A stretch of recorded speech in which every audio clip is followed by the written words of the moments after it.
करीब 18 साल की एक लड़की सज धस कर तैयार होकर लिपस्टिक लगाकर अच्छे कपड़े पहनकर खुशबू लगाकर सीधे पहुंच जाती है एक होटल में। होटल में जब रिसेप्शन पे पहुंचती है तो वहां पर उसे बताया जाता है कि आपका कमरा नंबर फला है। जैसे ही उसे कमरे का नंबर बताया जाता है, उस कमरे में पहुंचती है। वहां पर अधेड़ उम्र का एक व्यक्ति उसका इंतजार कर रहा था। जब वो व्यक्ति इंतजार कर रहा था, उस लड़की को देखकर वो देखते ही रह जाता है। जैसा उसको बताया गया था, वो लड़की उससे भी कहीं ज्यादा खूबसूरत दिखाई दे रही थी। इसी बीच में उस लड़की ने कहा कि अगर सर आपको कोई ऐतराज़ ना हो तो क्या मैं टॉयलेट जा सकती हूँ? जैसे उसने बड़े सलीके से ये बात कही तो उस व्यक्ति ने कहा कि कोई दिक्कत नहीं है, कोई परेशानी नहीं है, मैं तुम्हारा आराम से इंतज़ार कर रहा हूँ। वो लड़की टॉयलेट में जाती है, टॉयलेट में जाने के बाद कब गायब हो जाती है पता ही नहीं चलता। उस व्यक्ति ने काफ़ी देर इंतज़ार करने के बाद जब टॉयलेट की तरफ जाता है तो वो वहाँ पर नहीं मिलती और वो शोर मचाना शुरू कर देता है। लेकिन वो लड़की तब तक वहाँ से बहुत दूर जा चुकी थी। पैदल पैदल जितना भाग सकती थी, दौड़ सकती थी, इतना दौड़ती रहती है। ट्रेन में बैठ जाती है, ट्रेन के बाद एक से ट्रेन दूसरी, तीसरी, चौथी, इसके बाद लगातार ट्रेन पे ट्रेन बदलती चली जाती है और जहाँ उसे पहुँचना था वहाँ पहुँच जाती है। यानी कि करीब करीब 4 साल के बाद वो अपने माँ और बाप के ठीक सामने खड़ी हुई थी। माँ और बाप ने उसे देखा, देखते ही रह जाते हैं, उनकी आंखें खुली की खुली रह जाती हैं। बेटे की आंख से सिर्फ आंसू ही टपक रहे थे। रोते रोते उस लड़की ने अपनी माँ की तरफ जाते गए, उसके पैर छुए, पिता के पैर भी छुए और कहा कि पापा तुम ठीक हो, माँ तुम ठीक हो। लेकिन माँ और बाप के मुंह से एक शब्द नहीं निकला। शब्द निकला भी तो ये निकला कि बेटा हो सके तो तुम यहाँ से चली जाओ। जब बेटी ने ये बात सुनी, उसके शब्द कानों में गूंजते रहते हैं। समझ नहीं पा रही थी कि आखिरकार करूं तो क्या करूं। 4 साल बाद अपने माँ और बाप से मुलाकात हुई है और मुलाकात होने के बाद आज ये कह रहे हैं कि तुम यहाँ से चली जाओ। उसने पूछा कि पिताजी मुझे यहाँ रहने दीजिए ना, मुझे साथ रहना है आपके, आप समझने की कोशिश क्यों नहीं करते हो? तभी माँ बाप कहते हैं कि बेटा तुम कहाँ से आई हो और तुम क्या काम करती हो, हमें सब कुछ तुम्हारे बारे में पता है, इसलिए तुम्हें यहाँ से जाना ही पड़ेगा। तुम्हारी छोटी बहन है, कम से कम उसका ख्याल रखो। तुम्हारी माँ है, उसका ख्याल रखो। यहाँ के लोग तुम्हें यहाँ रहने नहीं देंगे और तुम्हें भी नहीं रहने देंगे और हम लोगों को भी यहाँ नहीं रहने देंगे। इतना सुनने के बाद जिस उम्मीद के साथ वो बेटी घर पर आई थी, उसी उम्मीद की जो सब के सब धज्जियां उड़ जाती हैं, वो एकदम मायूस होकर, परेशान होकर उस घर से विदा हो जाती है, चली जाती है, सोच कर कि कभी भी लौट कर वापस नहीं आएगी। लेकिन उसकी ज़िंदगी में एक बार फिर से ऐसा ही मौका आता है। क्या वो वापस दोबारा उसके माँ बाप उसको अपना पाएंगे या नहीं अपना पाएंगे? आज की इस कहानी के माध्यम से यही जानने और समझने की कोशिश करते हैं। आदाब, नमस्कार, सत श्री अकाल। मैं उस्मान सैफी। आज की जो सच्ची घटना मैं आपको सुनाने जा रहा हूँ, ये सच्ची घटना शुरू होती है एक ट्रेन से।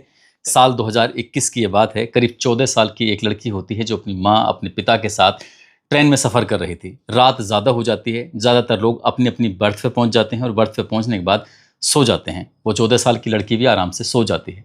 लेकिन जैसे ही दिन निकलता है, दिन निकलने के बाद उस लड़की की आंखें खुलती हैं। आंखें खुलने के बाद जो देखती है वो देखती ही रह जाती है। उसको पता ही नहीं था कि वो ट्रेन से कब गायब हो गई और कब गायब होने के बाद वो कब एक घर में पहुंच जाती है। एक बस्ती थी, वो गरीबों की बस्ती थी। उस गरीबों की बस्ती में जब उस लड़की की आंखें खुलती हैं, सामने एक महिला होती है और आसपास में और भी कई लड़कियां थीं और कई महिलाएं थीं।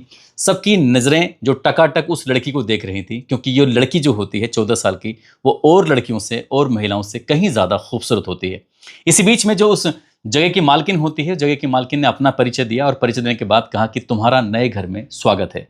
जैसी लड़की ने ये बात सुनी, वो सुनने के बाद कहती है कि मैं कहाँ आ गई हूँ। तभी वो कहती हैं कि तुम परेशान मत हो, तुम बिहार प्रदेश के किशनगंज में एक खड़गा जगह लगती है, तुम यहाँ पर हो, तुम्हारा बहुत बहुत स्वागत है। बेटा तुम्हारा नाम क्या है? जब उस लड़की से नाम पूछा जाता है तो लड़की नाम बताती है अपना, खुशबू। जब खुशबू नाम बताया जाता है तो कहती है महिला कि तुम्हारा नाम जैसा है वैसे ही तुम हो, तुम्हें देख के एकदम से मीठी मीठी अच्छी अच्छी सुगंध आती है, खुशबू आती है। बेटा अब एक काम करो, जैसा हम लोग कहते हैं तुमसे ठीक वैसा ही करना शुरू कर दो। यदि तुम हमारी बात मानोगी तो बहुत अच्छा रहेगा। लड़की पूछती है कि हाँ, मुझे कौन लेके आया? तभी वो महिला कहती है मैंने तुम्हें लाखों रुपए खर्च करे हैं, तब जाकर तुम्हें खरीदा है, अपने पास लेके आई हूँ। अब देखो, जब तक तुम पैसे वापस नहीं करोगी तब तक तो तुम यहाँ से जा नहीं सकती। इसलिए जैसा मैं कहती हूँ, जितनी जल्दी तुम्हारे पैसे आएंगे उतनी जल्दी तुम यहाँ से जा सकती हो। आराम से तुम जहाँ चाहो वहाँ रह सकती हो। लड़की ने जैसे ये बात सुनी, उसने कहा कि कितने रुपए? उसने कहा कि लाखों रुपए खर्च किए हैं। अब लाखों रुपए वो 14 साल की लड़की कैसे कमाएगी, यही अपना आप में एक सवाल था। और वो लड़की घबराई हुई थी, परेशान थी। लेकिन उसने कहा कि तुम्हें कुछ नहीं करना होगा, बस कुछ वीआईपी लोगों के पास तुम्हें भेजना होगा। वहाँ पर जो जैसा वो कहते हैं उनकी बात माननी होगी। अगर तुम उनकी बात मान लेती हो, उनको खुश कर देती हो, तो उसके बाद फिर पैसे आ जाएंगे और जल्दी से जल्दी तुम्हारे हिसाब किताब हो जाएगा। लड़की ने ये बात सुनी। ये बात सुनने के बाद जो शुरुआत में वो परेशान हो रही थी, डर रही थी, उसे लग रहा था कि अगर ऐसा ही करना होगा तो कोई दिक्कत नहीं, लेकिन वो ये नहीं जानती थी कि उसके साथ होने वाला क्या है। कई दिन बीत जाते हैं और कई दिन बीतने के बाद उसके पास महिला के पास कॉल आता है और जो वीआईपी ट्रीटमेंट की बात थी, वीआईपी ट्रीटमेंट के लिए कहा जाता है कि हमारे यहाँ पर सबसे कम उम्र की और सबसे खूबसूरत लड़की है, जिसकी उम्र लगभग 14 साल के आसपास है। खुशबू उसका नाम है, चाहिए तो बताइए, लेकिन कीमत थोड़ी ज़्यादा लगेगी। जैसे ही उस व्यक्ति ने सुना, सामने वाले ने कहा कि कोई दिक्कत नहीं, कोई परेशानी नहीं है, तुम बस पैसे बोलो। और जब पैसे बोले जाते हैं तो उसके बाद फिर कोठे की मालकिन जो होती है उस लड़की से कहती कि बेटा आज तैयार हो जाओ, आज तुम्हारा पहला दिन है। वो लड़की खुशी खुशी तैयार हो रही थी। उसे ये नहीं पता था कि आखिरकार उसके साथ होने वाला क्या है। जैसे ही वो घर से निकलने वाली थी तो खिरदीन आलम नाम का एक व्यक्ति होता है, उसको जिम्मेदारी दी गई थी कि उस जगह से अब उसको उस होटल में पहुंचाना है जहां पर एक व्यक्ति लगभग जिसकी उम्र 50 या 52 साल के आसपास रही होगी, जो उसका इंतजार कर रहा था। लड़की जब तैयार होकर घर से निकल रही थी, तभी उसी कोठे की मालकिन होती है, वो 3 गोलियां उस लड़की को देती है। 3 गोली देने के बाद कहती है कि बेटा तुम इन गोलियों को खाओ और तुम्हें ये आराम मिलेगा, थोड़ी थकावट सी जो महसूस हो रही है, थोड़ी ताकत शरीर में आ जाएगी। जैसे उस लड़की ने ये बात सुनी, उसे कोई ऐतराज नहीं था, कोई दिक्कत नहीं थी। वो जैसे ही होटल पहुंचती है, होटल पहुंचते पहुंचते उसके शरीर बेदम हो चुका था, यानी कि उसे होश नहीं था कि कहाँ जा रही है, किससे मिल रही है, कौन है सामने। बस वो अपने रास्ते चली चली जा रही थी। जब उस होटल में पहुंचती है, कमरे में पहुंचती है, तो एक व्यक्ति उसका इंतजार कर रहा था। उसने अंदाज़ा लगाया कि उस व्यक्ति की उम्र लगभग 50-52 साल के आसपास रही होगी। उस व्यक्ति ने उसके साथ जो करना था वो कर लेता है, यानी कि उसकी ये पहली रात होती है, ये पहली रात होती है, उसकी नत उतरवाई की रात होती है। उसके साथ वो वक्त बिताता है। उस लड़की को बिल्कुल भी होश नहीं था। सुबह जब उसकी आंखें खुलती हैं, आंखें खुलने के बाद पता चलता है कि उसके शरीर के अलग अलग हिस्सों पे कई तरह के जख्म थे, जैसे नाखूनों से खरोचने के, जैसे पिटाई के निशान हों, इस तरह के उसके शरीर पर निशान थे। और उस लड़की ने अपने आप को देखा तो देखकर वो एकदम से दंग रह जाती है, रोने लगती है, गिड़गिड़ाने लगती है। खिरदीन नाम का जो व्यक्ति उसको लेके आया था, वहीं से उसका वो इंतजार कर रहा था। उसके बाद वो कस्टमर वहां से निकल जाता है और वो लड़की को अपने साथ लेकर घर आ जाता है, उसी घर, उसी जगह, उसी महिला के पास जिसने अभी एक रात पहले उसको उस होटल में भेजा था। और जैसे ही उस लड़की ने उस महिला को देखा, देखते ही गुस्सा करने लगती है। गुस्सा करने के बाद उसके साथ हाथापाई करने की नौबत आ जाती है। फिर वो लड़की उसे मारने की कोशिश कर रही थी, गाली देने की कोशिश कर रही थी। और जैसे गाली देने की कोशिश कर रही थी, तभी मालकिन ने कुछ इशारा किया, और जैसे ही इशारा करती है तो जहाँ और जो 2-4 महिला वहाँ मौके पे मौजूद होती हैं, उसके बाद उस लड़की की बेरहमी से पिटाई की जाती है। तब तक पिटाई की जाती है जब तक वो हाथ जोड़ के बैठ नहीं जाती कि हाँ मैं अब कुछ नहीं कहूँगी, मेरे मुँह से अब एक भी शब्द नहीं निकलेगा। यानी कि उसको खामोश करने की एक वजह बन जाती है पिटाई। अब इसके बाद उस लड़की से कहा जाता है कि जैसा कहा जाता है ठीक वैसे ही करोगी तो ज़्यादा ठीक रहोगी। तुमसे पहले ही कहा था कि जितनी ज़्यादा जल्दी पैसे कमाओगी, उतनी ही जल्दी यहाँ से निकलने का तुम्हें मौका मिल जाएगा। उस लड़की ने अब इसे अपना नसीब समझ लिया, उसने अपना इसे घर समझ लिया, और जैसा वो महिला कहती रही वैसा वैसा वो करती चली जाती है। लगभग 1 साल, 2 साल, 3 साल, इस तरह से साल दर साल बीत रहे थे, लेकिन उसके पैसे कितने कमाए जा रहे थे उसका कोई हिसाब किताब नहीं था। जिसके साथ पास जाती थी, जिसके साथ वक्त बिताया करती थी, वो कितने पैसे देता है इसका कोई हिसाब किताब नहीं था। बस उसको इतना ही पता था कि महीने में 10,000 रुपये मिला करते थे, और उन 10,000 रुपये से उस लड़की का खर्च चल जाया करता था। लेकिन उसकी जो उधारी थी वो पटने को नहीं दे रही थी। करीब करीब 4 साल बीत जाते हैं, साल 2025 आता है, और साल 2025 आने के बाद उसको फिर से वही जगह, वही बातें, वही सब कुछ था। अब उस लड़की ने एक मन बनाया कि अब मौका मिलेगा तो यहाँ से निकलना चाहिए। हालांकि उसने पहले भी कई बार कोशिश की थी, लेकिन वो उस कोशिश में नाकाम हो जाती है। लेकिन साल 2025 उसका ऐसा आता है कि जब उसे कस्टमर के पास भेजा जा रहा था, वो अच्छे से सज धस कर तैयार होकर जब उस कस्टमर के पास जाती है, वहाँ जाने के बाद उससे बहाना करती है कि सर मुझे टॉयलेट जाना है, क्या मैं जा सकती हूँ, आपकी इजाज़त है। उसका जो कस्टमर होता है वो कहता है मुझे कोई दिक्कत नहीं है, कोई ऐतराज़ नहीं है, एक काम करो तुम आराम से आओ। अब ये टॉयलेट में जाती है। टॉयलेट में जाने के बाद उसे मौका मिल जाता है। मौका मिलते ही वो कब होटल से रफू चक्कर हो जाती है, फरार हो जाती है, इस बात का किसी को पता ही नहीं चलता। और वो इधर से उधर दौड़ती भागती, ट्रेन में बैठकर इधर से उधर जाते जाते वो अपने गांव पहुंच जाती है। उसका गांव था नेपाल में।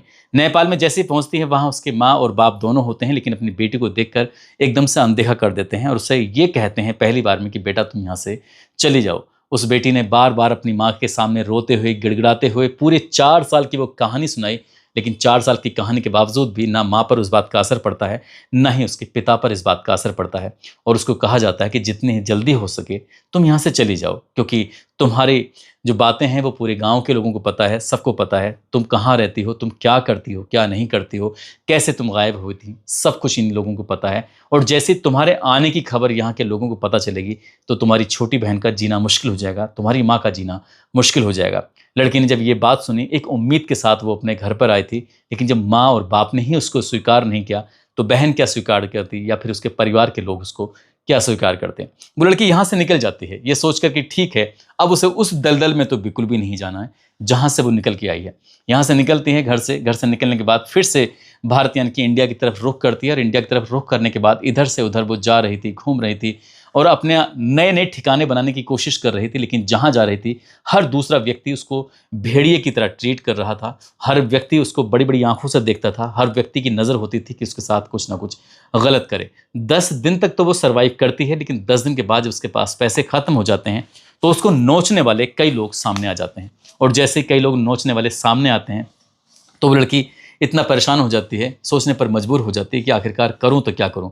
फिर वो उसी दलदल में, जिस दलदल से निकली थी उस दलदल में फिर से प्रवेश कर जाती है। और जैसे प्रवेश करती है तो उसका कोई ठिकाना नहीं था। अब चाहे वो किशनगंज हो, चाहे वो पश्चिम बंगाल हो, चाहे वो पूर्णिया हो, चाहे वो सिलीगुड़ी हो, चाहे वो इस्लामपुर हो या दालकोला हो, इस तरह से अलग अलग जगहों पर जाकर, होटलों में या कहीं भी जाकर वो वीआईपी ट्रीटमेंट दिया करती थी। और वहाँ उसका रहना सहना शुरू हो जाता है, चलना शुरू हो जाता है। ज़िंदगी ऐसे ही चल रही थी, लेकिन वो ये नहीं जानती थी कि एक दिन उसकी ज़िंदगी में ऐसा भी आएगा कि वो फिर से बाहर निकलेगी। यानी कि वो तारीख आती है 4 जुलाई 2026। किशनगंज के एसपी होते हैं संतोष कुमार। संतोष कुमार के निर्देश पर अभियान चलाया जाता है, और जैसे अभियान चलाया जाता है तो उसके बाद फिर इस इलाके में जितनी भी लड़कियां थीं, महिलाएं थीं, जिनसे इस तरह के गौरव धंधे कराए जा रहे थे, गलत काम कराए चले जा रहे थे, तो लगभग इनकी संख्या होती है 18 के आसपास। 18 में तो बालिग होती हैं और 2 अलग से लड़कियां मिलती हैं जो 2 नाबालिग लड़कियां होती हैं। अब उनको लड़कियों को अपने कब्जे में लिया जाता है, सीधे थाने लाया जाता है, और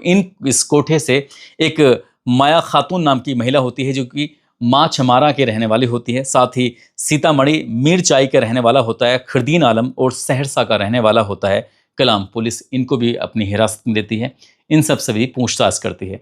बड़े अधिकारी का आदेश था कि जितनी भी लड़कियां हैं सबकी डिटेल नोट करी जाए, जिसको पता है उसको उसके घर पर पहुंचाया जाए, सह सम्मान पहुंचाया जाए। लेकिन एक लड़की ऐसी होती जिसका नाम खुशबू होता है। खुशबू दरअसल एक कोने में बैठी हुई थी, सकुचाई हुई, परेशान सी, कुछ कहने की स्थिति में नहीं थी, बड़ी मायूस थी। उससे पूछा जाता है कि तुम इतने मायूस क्यों हो, इतनी परेशान क्यों हो।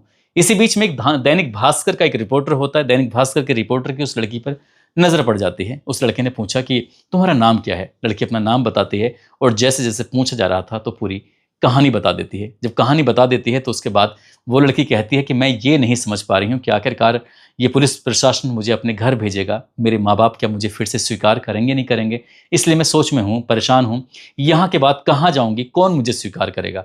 हालांकि पुलिस प्रशासन की तो खैर जिम्मेदारी बनती है कि ऐसे लोगों को कहीं ना कोई आसरा ज़रूर दिलवाया जाए। इस तरह के कई ठिकाने भी हैं जहाँ पर ये लड़कियाँ इस तरह से रह सकती हैं, सहसम्मान रह सकती हैं, लेकिन शायद वो कभी घर जाएगी नहीं जाएगी, ये सवाल उसकी ज़िंदगी में हमेशा ही बना रहेगा। और जब ये खबर अखबारों में प्रकाशित होती है खुशबू की, दैनिक भास्कर में, तो इस खबर को सुनने के बाद, पढ़ने के बाद लोग एकदम से सोचने पर मजबूर हो जाते हैं कि किसी किसी की दुनिया कितनी दयनीय होती है, कितनी असहनीय होती है, कितनी परेशानी वाली होती है। इस बात का कभी अंदाज़ा नहीं लगा सकते। कई लड़कियां ऐसी होती हैं जो प्यार मोहब्बत के जाल में फंस जाती हैं, तो उन लड़कियों को इसी तरह से प्यार मोहब्बत के जाल में फंसाने के बाद अलग अलग जगहों पे बेच दिया जाता है, उनसे पैसे कमाए जाते हैं, और पैसे कमाने के बाद वो ऐसी जगहों पे जब रहती हैं तो फिर उनका लगातार शारीरिक शोषण होता चला जाता है। तो इसलिए बड़ा सतर्क होने की ज़रूरत है, बड़े ही संभलने की ज़रूरत है, और कोई किस तरह की लापरवाही करने की ज़रूरत नहीं है, खासकर उन लड़कियों को जो कई बार सोचती हैं कि घर से निकल के हम कुछ भी कर सकते हैं। तो इसलिए कुछ भी करने के बजाय आप अपने घर पर रहें, पूरी ईमानदारी से, पूरी शिद्दत के साथ मेहनत से पढ़ाई करें, और पढ़ाई करने के बाद जो माँ बाप कहते हैं उस बात मानें, तो शायद ज़िंदगी ठीक ठाक बढ़िया से चलती रहेगी। दोस्तों, इस पूरे घटनाक्रम को सुनाने का उद्देश्य किसी को परेशान करना नहीं है, किसी का दिल दुखाना नहीं है, बल्कि आपको जागरूक करना है, आपको सचेत करना है। और जाते जाते झारखंड के रहने वाले हैं पिंटू, रामबास खुर्जा के रहने वाले हैं ध्रुव, आज इनका जन्मदिन है। इनको जन्मदिन की ढेरों सारी शुभकामनाएं, बहुत बहुत मुबारकबाद। और कुछ लोगों ने नाम लेने की अपील की है, जिसमें गोरखपुर से हैं शिव कुमार गुप्ता, शामली से शाहरुख मंसूरी, आजमगढ़ से अनुज सिंह, राजस्थान से रफात जहां, जौनपुर उत्तर प्रदेश से रघुपति तिवारी, गोरखपुर चोरी चौरा से भीम पटेल, बिहार से बिट्टू, शाहदरा दिल्ली से लक्ष्मी, चित्तौड़गढ़ से अनिल गायरी, शाहजहांपुर उत्तर प्रदेश से माजिद अंसारी, पुराना शहर योगी से फिरोज अलवी और मुजफ्फरनगर से वंश ठाकुर, वाराणसी से मोहम्मद हबीब, नेपाल से पदम राज भट्ट, सऊदी अरब से गुड्डू आशु शुक्ला, कुशीनगर से गुड्डू कुमार, रुड़की से गजेंद्र सिंह, रुड़की से शालू चौधरी हैं, निशु हैं, युवराज हैं, मनु चौधरी, इमामुद्दीन मंसूरी गुजरात से, अब्दुल शकूर साहिबगंज से। आप सब लोग अपना ख्याल रखें, सुरक्षित रहें। जय हिंद, जय भारत।